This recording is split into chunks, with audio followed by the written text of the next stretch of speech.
वर्तमान में मानव एवं उसके सामाजिक सांस्कृतिक विशेषताएं एक लंबी प्रक्रिया से गुजरते हुए वर्तमान से रूप में आई है, लेकिन इसके विकास पर अनेक भौगोलिक कारकों का प्रभाव पड़ा है, जिसके कारण आज भी पूरे विश्व में विभिन्न मानव प्रजातियां एवं मानव समाज पाए जाते हैं। वैज्ञानिकों के अनुसार मानव का विकास टर्शरी युग के प्लाइस्टोसीन के आरंभ में हुआ।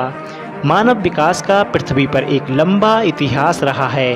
अब तक खोजे गए जीवाश्मों के आधार पर कहा जा सकता है कि मानव का पहला पूर्वज आज से 7 करोड़ साल पहले अफ्रीका महाद्वीप में निवास करता रहा होगा।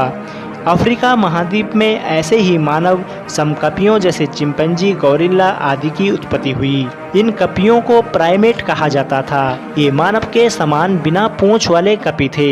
आज के होमो सैपियंस का उद्भव हुआ विकास निएंडरथल मानव से हुआ। निएंडरथल नामक मानव ही हम मानव में ही बदल सके, क्योंकि इनका काफ़ी हद तक मानव के समान ही स्ट्रक्चर था। इनकी भी पूंछ नहीं थी। इन्हीं कारण बाकी सब कपि आज भी कपि ही रह गए और निएंडरथल मानव के रूप में बदल गए। वैज्ञानिकों को अनुमान है कि निएंडरथल की आयु 20 से 30 वर्ष की ही रही होगी।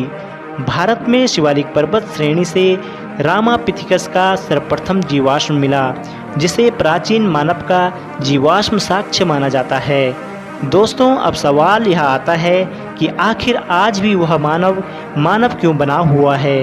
वह कुछ और क्यों नहीं बन जाता? दोस्तों, इसका सीधा सा जवाब है, आप सभी को याद ही होगा कि आपके पूर्वजों के चेहरे और शरीर पर काफ़ी बाल हुआ करते थे, लेकिन जैसे जैसे आपकी पीढ़ियां बदलती गई वैसे वैसे बालों की मात्रा भी कम होती जा रही है। अगर यह बदलाव नहीं है तो क्या है? दोस्तों, बंदर से मानव बनने में भी 6 करोड़ साल का समय लगा था। शायद आज भी हम बदल रहे हों। आने वाले करोड़ों सालों में हम कुछ और भी बन जाएं। एक सवाल है कि पहले कौन सा जीव आया? जीवन की शुरुआत कैसे हुई? जीवन का विकास क्रमिक रूप से हुआ है। सबसे पहले एक कोशिकीय जीव जैसे अमीबा जीवाणु बने, उसके बाद बहुकोशिकीय जीव बने। जीवन का विकास पहले पानी में अर्थात समुद्र में शुरू हुआ, उसके बाद जमीन पर आया। मनुष्य का विकास तो जीवन की उत्पत्ति के लाखों करोड़ों साल के बाद हुआ है। हम कह सकते हैं कि जानवर मनुष्यों से करोड़ों वर्ष पहले आए हैं।